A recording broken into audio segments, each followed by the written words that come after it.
திராவிடத்தை வேற இருக்க கட்டங்கட்டி கருப்ப வரான்.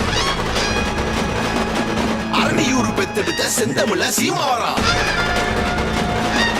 நிலத்தையெல்லாம் காத்திடவே காடேறி காட்ட வரான். விவசாயி சின்னத்தோட வீர கொண்டு வேங்க வரான்.